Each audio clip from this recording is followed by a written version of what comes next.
Hello and welcome to my next instalment of the David Schaal World Cup Diary, where I've got my special guest, Becky Simpson. Hello. Hi Becky, thanks for joining us on this, our fifth instalment, I believe.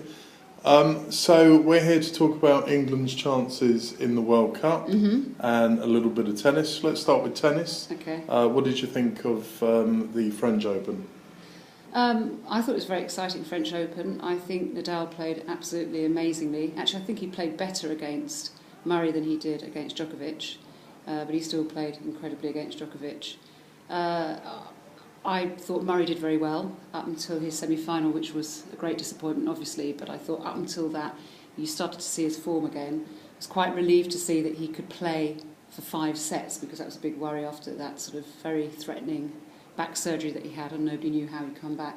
I think Tim Henman got it right a long time ago when he said, don't expect anything for at least 6 months from Murray, because if you're out of that level of training that he would have had to take so much time out, I think it takes a long time to get back to your best. I'll tell you what I noticed about tennis. Nadal's arms are so big, it's almost like, I don't know, he's on drugs or something. What do you think about that?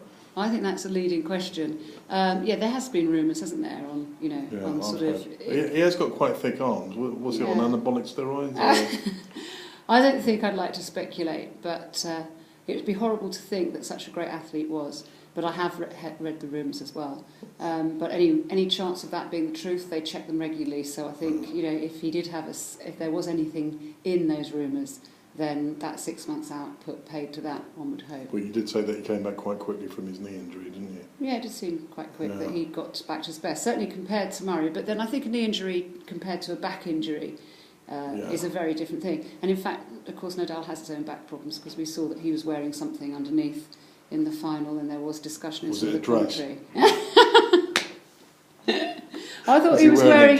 I like what he was wearing, actually. I thought it's quite interesting how they seem to be mirroring each other at the moment. He was in this sort of turquoise blue, and Djokovic was in this baby blue. Yeah. And then we had a similar kind of thing going on. Do you think he likes that song, It's All Over Now, Baby Blue? Is that why he was wearing it? Yeah, I reckon you probably. I think you should go and do some commentary on the tennis, because they don't really talk like that on the tennis. They kind of talk a bit more seriously sometimes. Well, I'm just now trying to lead us into the World Cup. I've exhausted the tennis. No, I don't think you have, because I just want to say something else, which any respect that I already had for Murray, which I might care to remind you that many years ago you said he would never win Wimbledon, or indeed a major. And I think you owe me an apology for that here and now. Well, the reason why I used to say that was because I just used to like watching your face go red and steam come out of your ears. Well, there was that. That would happen. That was the main reason. But actually, the truth is, you really thought he wouldn't, and you did. You might not apologise to me on air, but you did apologise to me off air. Sorry, Andy. And Andy, what do you think England's chances are of winning the World Cup? That's naughty. And would you like England to win the World Cup? No, of course he would. He was only joking with Tim Henman. Steve and I covered that in one of our broadcasts, and I agreed that he was only joking. He was only joking. Yeah. But actually, I think the thing that I was going to say is that my respect to him for choosing a woman isn't just, a lot of people are saying, well, okay, his mother's a coach, he's used to that, there's been sort of suggestions he might like the more emotional side of a woman.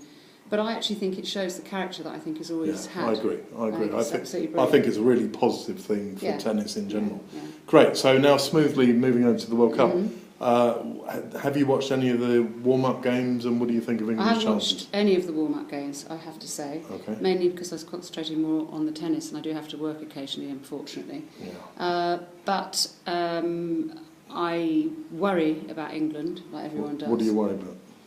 I worry that they don't seem to have enough of a fighting spirit about how they're playing.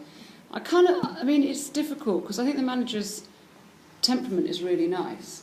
But I always felt my favourite manager in my lifetime that I've watched was Bobby Robson. Yeah. And Bobby Robson managed to do that very caring approach with the likes of Gaza, mixed with what you got the impression was a sort of kind of passion and stuff. Well, they're actually saying that they think Hodgson has got that, because what happened was we had the English manager in Steve McLaren, who kind of didn't have a clue, and then we had Capello, who's like the more sergeant major. Yeah. And they're saying that Hodgson has actually got the combination between Robson, who's very much an arm round the shoulder, and Capello. And not Capello at all, actually, because they were saying in the last World Cup, Capello kind of isolated the England team, and they fell out, didn't they? Yeah, allegedly. there wasn't a good feeling within the camp. Whereas with Roy, he's got them camped in Rio, right in the middle of the centre. He's not shutting them away like naughty school children, and they all seem to like him and respect him. He doesn't seem to have a big ego. No. I like the fact that he seems to have a personality which is very grandfatherly, very encouraging.